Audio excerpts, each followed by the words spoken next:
Bismillahirrahmanirrahim. Assalamualaikum warahmatullahi wabarakatuh.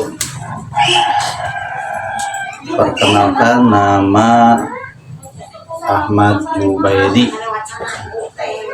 Di sini saya akan menyampaikan observasi atau wawancara yang dilaksanakan di SDIT Albina Purwakarta.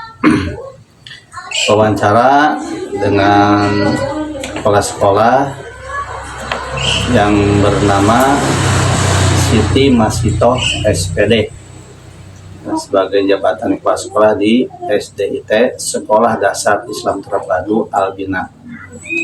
Ini sekolah swasta, ya, salah satu sekolah swasta yang unggulan. Kenapa dibilang unggulan? Karena memang siswa yang terdaftar di sana itu ya setiap tahunnya melebihi atau banyak peminatnya, seperti itu. Lebih lengkapnya di sini ada profil tentang data lengkap SDIT Albina. Jadi nama sekolah berdasarkan profil di sini adalah SDSIT Albina. Di bawah Kementerian Pendidikan dan Kebudayaan. Tanggal berdirinya itu 5 Februari 2009 dengan nomor SK pendirian 142.1.1389 dan tanggal operasional 5 Februari 2009. Nah, di sini status sekolahnya swasta, ya, jenjang pendidikannya SD dan akreditasinya A, gitu. Baik, sebelum melanjutkan ke materi, yang kami hormati Bapak dosen mata kuliah manajemen pendidikan, yang kami hormati teman-teman mahasiswa di kelas non reguler semester 7, ya. Mohon maaf, semester 6. Di sini hasil wawancara yang pertama dengan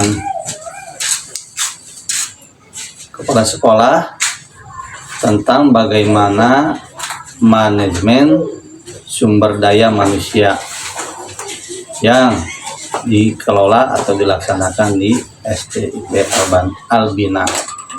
Nah, jadi di sini jelaskan proses dari awal proses penerimaan guru dalam satuan pendidikan di SDIT Albina. Yang pertama, prosesnya itu adalah penerimaan guru di SDIT Albina melibatkan beberapa tahapan yang memang dirancang untuk memastikan bahwa calon guru tersebut memiliki kompetensi dan kualitas yang sesuai dengan visi dan misi serta nilai-nilai yang ditetapkan oleh sekolah. Nah, diawali dengan pengumuman lowongan dan penerimaan berkas lamaran. Selanjutnya barulah diadakan seleksi administrasi. Ini memastikan bahwa guru tersebut siap untuk menghadapi tantangan pendidikan yang terus berkembang pada saat ini dan menjadi teladan yang baik, ya, menjadi contoh yang baik bagi siswa. Nah, selanjutnya dalam pengadaan pegawai baru dalam hal ini ada juga persyaratan khusus, ya, guna menambah kualitas sekolah ini tersebut, ya. Dalam hal ini sekolah SDIT Albina. Nah, dalam pengadaan pegawai baru atau guru baru, terutama untuk posisi guru atau staf pengajar di sekolah berbasis pendidikan Islam seperti di SDIT Albina, persyaratan khusus biasanya disesuaikan dengan visi, misi, serta nilai-nilai yang dianut oleh sekolah. Tujuannya adalah untuk memastikan bahwa setiap pegawai yang diterima tidak hanya memiliki kompetensi profesional, tetapi juga selaras dengan budaya dan karakter pendidikan yang diharapkan oleh sekolah. Nah, target untuk sumber daya manusia yang di sekolah di SD Telmi ini ya tidak hanya terbatas pada angka atau kuantitas, tetapi juga mencakup aspek kualitas, baik dari segi kompetensi guru maupun pencapaian siswa. Nah, selanjutnya Bapak dosen yang kami hormati dan juga teman-teman mahasiswa yang saya banggakan, bagaimana tingkat penguasaan iptek di sekolah ini, ilmu pengetahuan dan teknologi sekolah SD Telmi. Nah, di sini dijelaskan bahwa tingkat penguasaan iptek di SD IT Albina sangat penting untuk mendukung kualitas pendidikan yang sejalan dengan perkembangan zaman tentunya, terutama dalam mempersiapkan siswa agar bisa bersaing di dunia yang saat ini semakin mengedepankan teknologi dan informasi. Sebagai sekolah yang berfokus pada pendidikan berbasis Islam, SDIT Albina tentu tidak hanya menekankan pada penguasaan ilmu agama, tetapi juga di sini berusaha memberikan pendidikan yang relevan dengan kebutuhan abad 21, termasuk dalam hal penguasaan iptek. Contohnya, pemanfaatan teknologi pembelajaran, pengembangan keterampilan digital siswa, peningkatan kapasitas guru dalam penguasaan ilmu pengetahuan dan teknologi, dan lain-lain. Nah, selanjutnya Bapak dosen yang kami hormati, di SDIT Albina ya, yang tadi sudah dijelaskan bahwa bagaimana proses penerimaan sumber daya manusia ya, dalam hal ini penerimaan gurunya, ada juga ya di SDIT Albina adalah kegiatan ekstrakurikuler. Nah, kegiatan ekstrakurikuler ini sangat penting untuk mendukung perkembangan potensi non-akademik siswa, memperkaya pengalaman mereka, dan membantu karakter yang baik. Nah, kegiatan ekstrakurikuler di SDIT Albina memungkinkan dirancang untuk memberikan kesempatan kepada siswa untuk mengeksplorasi, menggali minat dan bakat mereka di luar kelas, di luar pendidikan kelas. Nah, yang lainnya adalah membangun keterampilan sosial, membangun kepemimpinan, dan juga kreativitas siswa tersebut. Selanjutnya, Bapak dosen yang kami hormati dan juga teman-teman mahasiswa, bagaimana upaya pengembangan kualitas peserta didik di SDIT Albina? Nah, di sini dijelaskan bahwa SDIT Albina Purwakarta mengembangkan kualitas peserta didik merupakan bagian integral dari visi dan misi sekolah yang berbasis pendidikan Islam. Pengembangan kualitas peserta didik tidak hanya terbatas pada aspek akademis saja, tidak terbatas pada aspek pengetahuan umum, tetapi juga mencakup pengembangan karakter, keterampilan sosial, kreativitas, serta pemahaman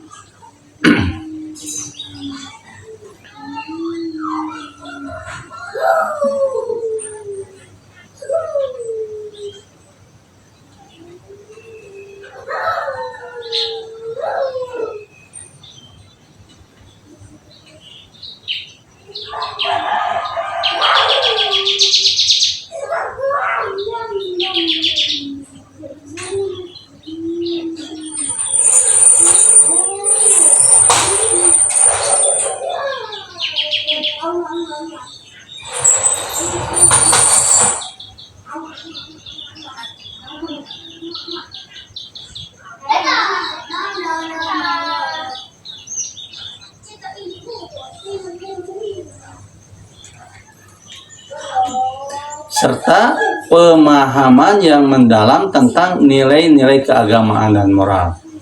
Berbagai upaya dilakukan untuk memastikan bahwa siswa tidak hanya unggul dalam hal pengetahuan dan keterampilan, tetapi juga dalam hal akhlak dan kedisiplinan dan juga pendalaman di bidang agama. Nah, Bapak dosen yang kami hormati, selanjutnya beberapa prestasi yang diraih oleh sekolah ini atau oleh SDIT Albina. Prestasi yang diraih di SDIT Albina Purwakarta merupakan salah satu indikator kesuksesan sekolah dalam mencapai tujuan pendidikan, baik dari sisi akademik maupun non-akademik. Ada beberapa prestasi yang pernah diraih di beberapa bidang seperti prestasi akademik, prestasi tahfidz, prestasi olahraga, prestasi keagamaan, prestasi seni dan budaya, dan lain-lain. Ini saya ambil contoh prestasi yang diraih oleh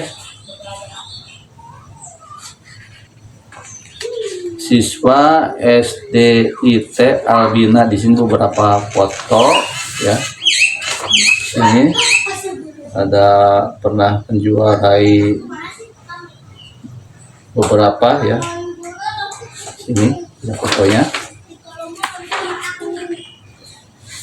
Ini saat pertemuan dengan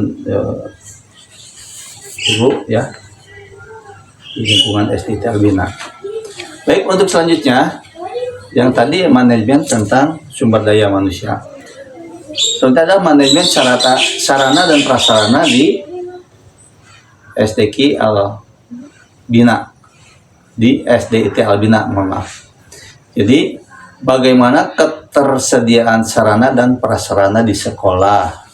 Saya akan tunjukkan dulu di sini beberapa ya ini beberapa lapangan ya yang ada nih, kegiatan upacara, kegiatan duha bersama, ini olahraga dan di lapangan seperti itu. Nah, jadi ketersediaan sarana dan prasarana di SDIT Albina. Yang pertama, ruang kelas. Ini memiliki ruang kelas yang cukup sesuai dengan jumlah siswa dan tingkat pendidikan yang ada.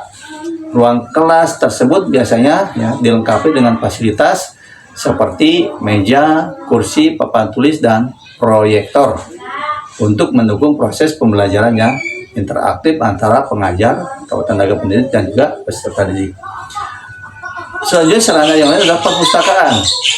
Di perpustakaan di sekolah di SDIT Albina menyediakan tempat yang nyaman bagi siswa untuk membaca atau belajar bersama dengan meja dan kursi yang sesuai serta ruang yang tenang. Bahkan ada ruang terbuka ya di bawah pohon itu khusus untuk para siswa membaca di luar kelas atau di luar ruang perpustakaan. Terus ada fasilitas keagamaan ya, ada masjid, fasilitas olahraga tadi yang saya sampaikan. Di sini ada fasilitas laboratorium. Ini laboratorium ini ya, laboratorium ini. Terus kamar mandi ya, dan kamar mandi yang saya survei ke lokasi langsung tuh ada sekitar, jadi untuk di sana ada tulisan ikhwan dan akhwat. Untuk ikhwan tuh saling berhadapan tuh sekitar ada 10 kamar mandi atau toilet. Begitupun dengan toilet untuk putri atau untuk perempuan. Terus fasilitas kesehatan di sana ada UKS ya.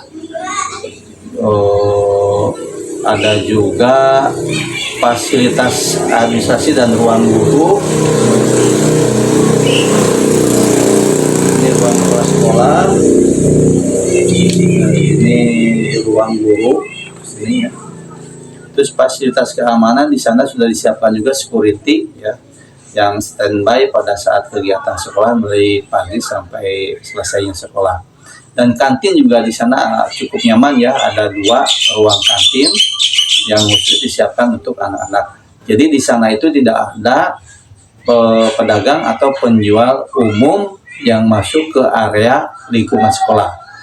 Jadi anak-anak semua terfokus pada kantin yang telah disiapkan oleh sekolah, yang mana jajanannya itu sudah diseleksi terlebih dahulu oleh petugas khusus yang memang makanan sehat dan berprotein atau bervitamin.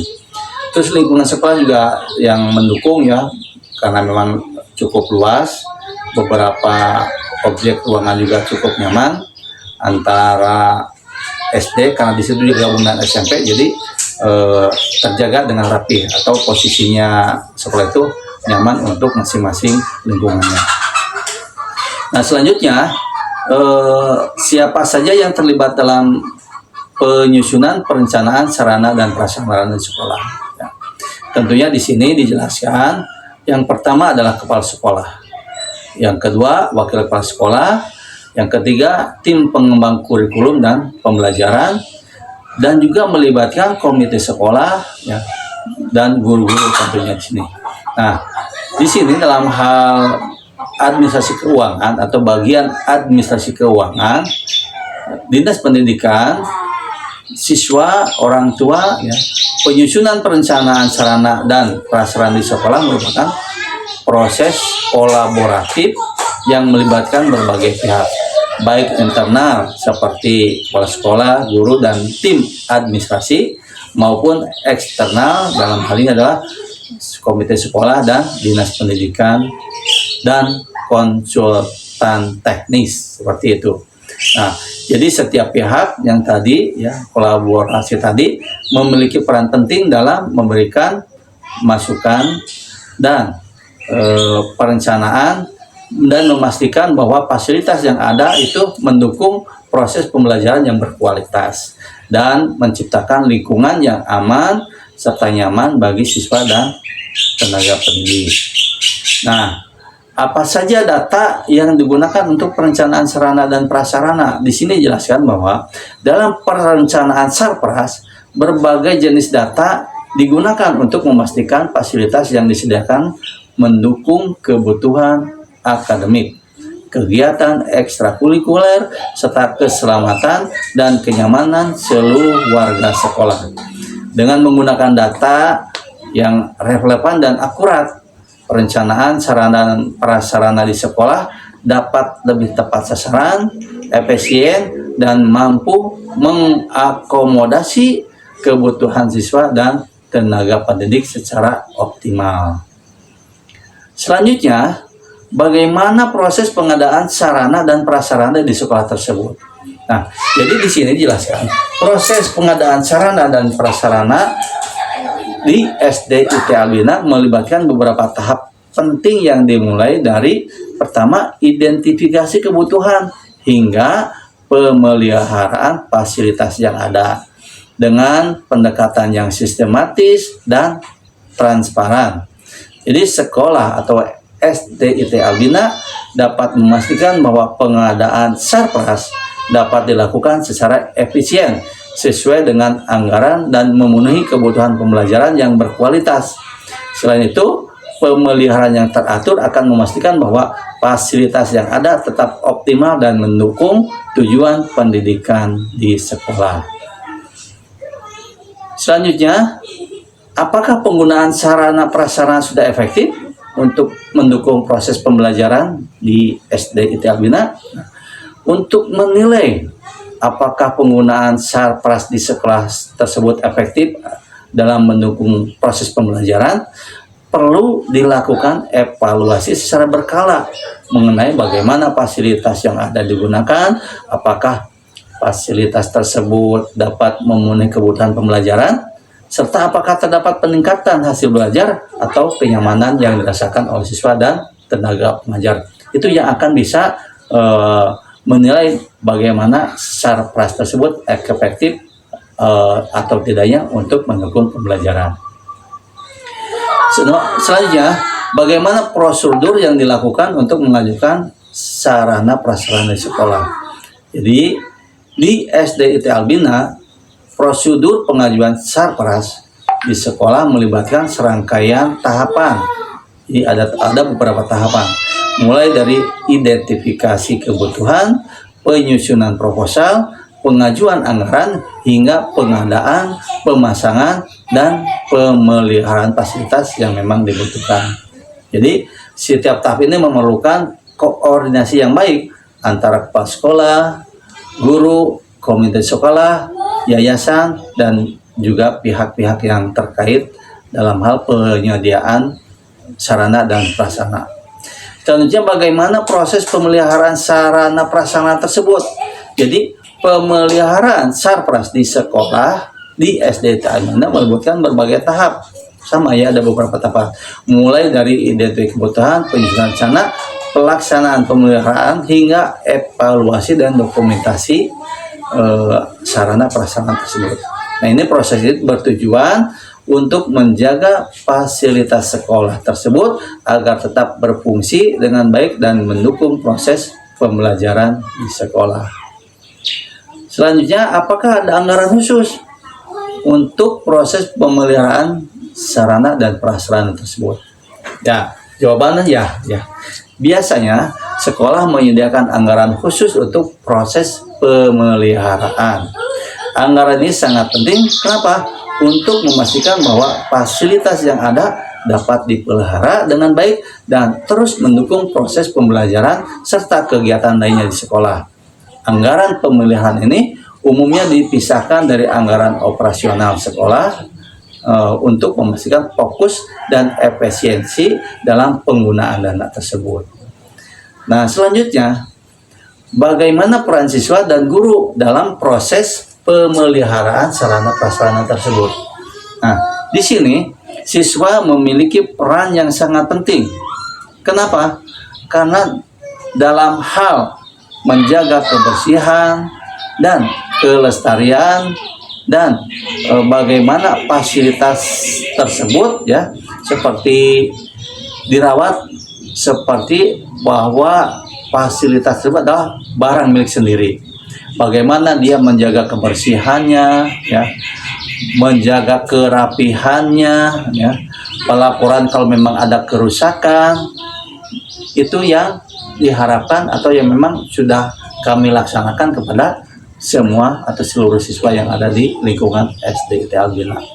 Sedangkan untuk peran guru ya, bagaimana seorang guru bisa mengawasi, menjadi contoh yang baik bagi siswa ya, mengadakan edukasi tentang pentingnya bagaimana pemeliharaan sarana dan prasarana ya dengan baik, dan juga bagaimana merasa bahwa sarana prasarana itu adalah sebagai milik pribadi, milik sendiri, sehingga ada atau tumbuh keyakinan bahwa sarana prasarana ini harus dirawat dan harus dijaga agar keberlangsungan pembelajaran di SD Albina itu berjalan dengan baik. Baik Bapak dosen yang kami hormati dan juga teman-teman yang kesekolahkan. Selanjutnya di sini ada manajemen anggaran. Manajemen anggaran di SD IT Albina. Jadi saya ajukan pertanyaan bahwa dari mana sumber dana berasal untuk pengelolaan pendidikan di SD IT Albina.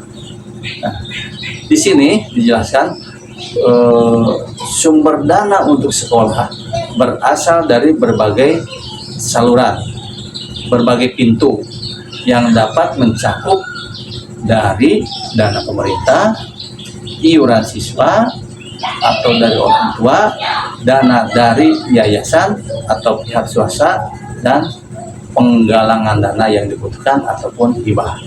Itu sumber dana yang berasal untuk pengelolaan pendidikan di SD Albina. Selanjutnya, bagaimana sistem perencanaan keuangan di sekolah? Bahwa di SD Albina ya, penentuan tujuan dan prioritas, pengumpulan data keuangan, penyusunan anggaran, penyusunan keuangan jangka pendek dan jangka panjang, pengawasan dan evaluasi keuangan, transparansi, dan akuntabilitas keterlibatan orang yang terkait. Nah, sehingga sistem perencanaan keuangan di SDKL itu seluruhnya digunakan sesuai dengan anggaran atau yang dibutuhkan, dan juga transparansi diketahui oleh pihak-pihak yang memang berketerkaitan dengan sekolah. Selanjutnya, siapa saja yang terlibat dalam perencanaan keuangan di sekolah tersebut atau di SD? Tentunya yang pertama adalah kepala sekolah, yang kedua bendahara sekolah, yang ketiga komite sekolah ya, mengetahui tentang keuangan tentunya, dan lain guru dan staf yang memang berkepentingan untuk sama-sama merencanakan keuangan sekolah, dan juga dalam hal ini yayasan sebagai pengawas intern pendidikan di SD Tialbina. Selanjutnya, bagaimana proses perencanaan keuangan? Nah, di sini dijelaskan bahwa proses perencanaan keuangan di sekolah melibatkan berbagai tahapan yang dimulai dari penentuan tujuan dan prioritas, pengumpulan data dan keuangan, penyusunan draft anggaran, hingga proses persetujuan dan pelaksanaan anggaran. Pengawasan dan evaluasi keuangan juga sangat penting untuk memastikan bahwa dana yang digunakan secara efisien dan transparansi sesuai dengan yang dibutuhkan. Seperti itu. Nah, bagaimana bentuk dari hasil perencanaan keuangan? Di sini dijelaskan bahwa bentuk dari hasil perencanaan keuangan di sekolah adalah dokumen atau produk akhir yang mencerminkan alokasi dana untuk berbagai kegiatan dan kebutuhan yang telah direncanakan sebelumnya. Hasil perencanaan ini akan menjadi pedoman dalam pengelolaan keuangan sekolah dan digunakan untuk memantau serta menilai efisiensi penggunaan dana tersebut. Selanjutnya, usaha apa saja yang dilakukan dalam penggunaan keuangan sekolah? Nah, di sini dijelaskan usaha yang dilakukan dalam penggunaan keuangan sekolah berfokus pada pengelolaan dana secara efisien dan transparansi agar dapat mendukung kegiatan pendidikan serta pengembangan sekolah secara berkelanjutan.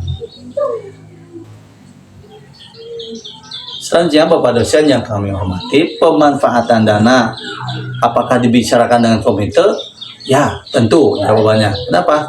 Karena pemanfaatan dana sekolah seperti biasanya dibicarakan dengan komite sekolah terlebih dahulu. Kenapa? Karena komite sekolah memainkan peran penting dalam memastikan bahwa pengelolaan dana, penggunaan dana dilakukan secara transparan, akuntabel, dan sesuai dengan kepentingan sekolah serta pemangku kepentingan lainnya, termasuk siswa, orang tua, dan masyarakat. Selanjutnya dijelaskan apakah pihak sekolah membentuk penanggung jawab dalam setiap kegiatan program sekolah? Tentu ya. Di sini pihak sekolah membentuk penanggung jawab dalam setiap kegiatan program sekolah. Untuk apa? Untuk memastikan bahwa pelaksanaan kegiatan berjalan dengan baik dan sesuai dengan tujuan yang telah ditetapkan, sesuai dengan anggaran yang ditetapkan. Nah, jadi penanggung jawab di sini memiliki peran penting dalam satu, mengarahkan dan mengawasi kegiatan, memastikan akuntabilitas dan evaluasi yang tepat, serta menangani masalah yang muncul ya pada saat tiba-tiba ada masalah, termasuk mengelola anggaran itu bagaimana digunakan dengan baik. Dan yang terakhir adalah memastikan kinerja tim dan kolaborasi antar bagian, antar seksi, sehingga alokasi dana yang dicanangkan atau direncanakan untuk salah satu kegiatan itu sesuai dengan yang dibutuhkan. Selanjutnya, siapa saja yang terlibat dalam pengawasan? Nah, di sini pihak-pihak yang terlibat dalam pengawasan di sekolah mencakup berbagai komponen internal dan eksternal. Masing-masing memiliki peran dan tanggung jawab yang berbeda. Pihak-pihak tersebut antara lain kepala sekolah sebagai pengawas keseluruhan dan evaluasi program. Kedua, waktu tempat sekolah, pengawasan di bidang kurikulum, kesiswaan, dan sarana prasarana. Ketiga, guru dan staf pengajar, pengawasan terhadap pembelajaran dan kegiatan ekstrakurikuler. Yang keempat, komite sekolah, pengawasan eksternal terkait kebijakan dan keuangan yang dilaksanakan atau yang dianggarkan. Kelima, bendahara atau tim keuangan, pengawasan anggaran dan keuangan yang telah disepakati. Selanjutnya ada tim pengelola Salpras, bagaimana pengawasan terhadap fasilitas fisik dan infrastruktur sekolah. Selanjutnya ada pengawas pendidikan, pengawas dari dinas pendidikan dan lembaga terkait. Dalam hal ini adalah disebut juga dengan pembina gugus atau dan lain sebagainya. Ada auditor internal atau eksternal, audit keuangan untuk memastikan penggunaan anggaran yang tepat. Selanjutnya ada masyarakat dan stakeholder lainnya. Pengawasan ini tidak langsung dan pemberian masukan untuk perbaikan atau masukan yang memang dibutuhkan untuk lebih memajukan kegiatan program. Selanjutnya ada manajemen sistem informasi yang dilaksanakan di SDIT Albina. Jadi apa saja sih informasi data yang dikumpulkan dalam mendukung proses pembelajaran di SDIT Albina? Yang pertama, informasi dan data yang dikumpulkan dalam mendukung proses pembelajaran mencakup berbagai aspek penting yang melibatkan siswa, guru, kurikulum, evaluasi dan fasilitas pembelajaran. Terus bagaimana informasi dikelola dengan baik sehingga pembelajaran bisa dilakukan berbasis data. Nah, ini jelaskan bahwa untuk memastikan pembelajaran berbasis data dapat dilakukan dengan efektif. Informasi yang terkumpul harus dikelola secara sistematis dan terstruktur. Pengelolaan data yang baik memungkinkan pemangku kepentingan seperti guru, sekolah, dan pihak tertentu atau pihak terkait yang membuat keputusan yang lebih tepat untuk terinformasi guna meningkatkan kualitas pembelajaran. Nah, sejauh mana guru bisa mengakses dan menggunakan data tersebut untuk mendukung proses pembelajaran? Akses dan penggunaan data oleh guru sangat krusial, sangat penting dalam mendukung proses pembelajaran berbasis data. Dalam lingkungan pendidikan yang semakin berfokus pada pengambilan keputusan yang berbasis data, penting bagi guru untuk dapat mengakses, memahami, dan menggunakan data dengan cara yang efektif. Apakah kendala utama yang dihadapi dalam penggunaan sistem informasi tersebut?